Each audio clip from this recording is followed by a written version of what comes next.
In your research and your book, you talk about that you've discovered that in today's world, adults we have more ways to meet up with people and keep in contact, not just people who live close to us, but I imagine like with the internet and social media and all the things we can keep up with people who live really far away.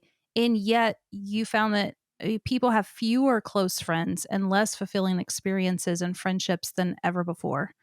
And I wonder if you could Mhm.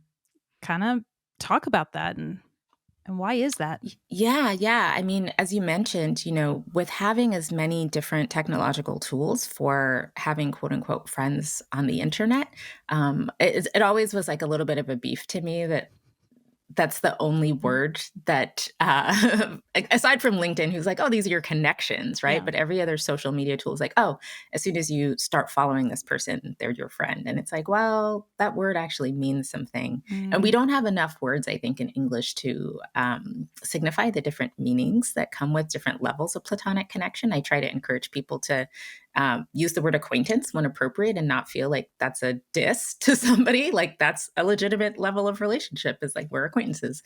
And so words mean things, but the word friend is asked to carry so much weight. And it often can be confusing for people to realize, well, is this person my friend? Are they not my friend? We're friends online, but we've never had a conversation, and vice versa. You might have met once at a gathering and they're an acquaintance, but you're like, can I reach out to them spontaneously? It's very vague, it's very unclear.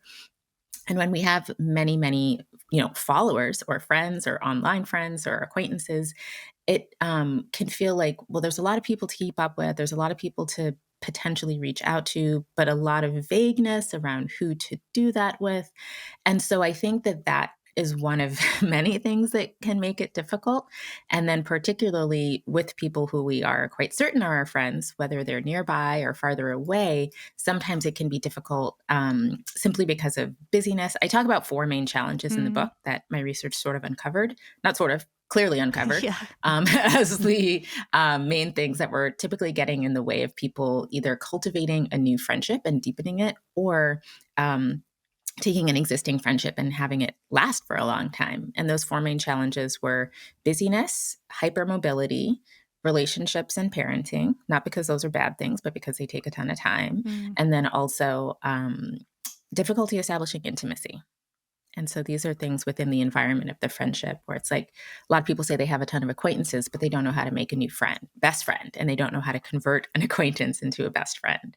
And so it's important, like I said at the beginning, for each person to figure out like what is the thing that is a challenge for you, which of these apply, and what is it that you're really hoping to get out of your friendships, and then you can take action to respond to each of those challenges to make it better. And each one of those chapters in the book gives you a ton of actions you can take, a ton of reflections and exercises you can do to help you get past that challenge.